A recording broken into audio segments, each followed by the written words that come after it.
तर भाई साहब आज मी चालवला निळावाला घोडा. आता हा आहे कोणाचा आणि माझ्या हातात कसा व्हिडिओ मध्ये बनवून राहा समोर तुम्हाला माहितच होईल. तर हॅलो मित्रांनो, welcome to my mini blog. आजच्या ब्लॉगची सुरुवात झाली सर्व सिद्धी दत्त हनुमान मंदिर पासून. इथे आलो आणि घेतलो बजरंगबलीजींचा आशीर्वाद आणि सुरुवात केलो आपल्या दिवसाची. बोलो जय श्रीराम. त्याच्यानंतर मी निघालो दुकानकडे जासाठी. दुकानमध्ये वगैरे आलो, ओपन वगैरे केलो दुकान आणि रात्रीला मालाची गाडी वगैरे आली होती तर तो सामान वगैरे काढून पूर्ण लावून टाकलो. दुपारला आला माझा मित्र आणि हा गेला होता पालांदूरला. तर याने कामात काम एक काम पण करून टाकला. मी सांगलो होतो याला दुकानच्या नावाची रेडियम आणि ती मला लावली होती ह्या काउंटरला. तर पटापट ती रेडियम सेट करून चिपकून टाकलो आणि त्याच्यानंतर काढला वरची पन्नी आणि फायनल लुक काही असा होता. त्याच्यानंतर भाऊने आपल्यासाठी आणला होता मोमोज.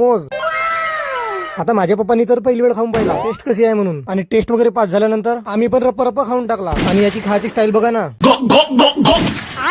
त्याच्यानंतर आम्ही निघला अर्जुनीला जासाठी कारण समीरला घेऊन होतं थोडं बहुत सामान आणि जाता जाता बोंडगाव मध्ये दिसला मला 11-12चा माझा कॉलेज. यार ते पण काही दिवस होते पण गेले ते दिवस, राहिला फक्त आठवणी. अर्जुनीत पोहोचल्यानंतर थोडा बहुत घेतला सामान आणि हा पोट्टल घेऊन होता कॅरम बोर्ड. तर हा आहे कॅरम बोर्ड आणि ह्या आहेत कॅरमच्या गोट्या. हे सगळं सामान पकडून आम्ही निघाला आपल्या मित्राच्या घराकडे. त्यात मला दिसली आहे शाळा. इथे मी पहिलीपासून 10वी पर्यंत शिकलो. ह्या शाळेचं नाव कमेंट मध्ये तुम्ही सांगा. त्याच्यानंतर मी आलो आपल्या मित्राच्या घरी. मित्र तर नाही दिसला पण हा दिसला पहिले.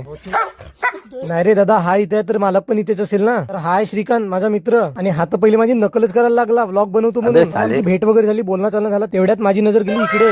रोला जमाना है लोंडो में. मग मित्र कशाला दम खातो. मित्राचा ट्रॅक्टर म्हणजे आपला ट्रॅक्टर आणि भाऊनी लावली होती फायबरवाली छत आणि ट्रॅक्टरचा लुक तर बहुत जबरदस्त दिसत होता आणि ट्रॅक्टरला लावली होती क्रेटाची हॉर्न.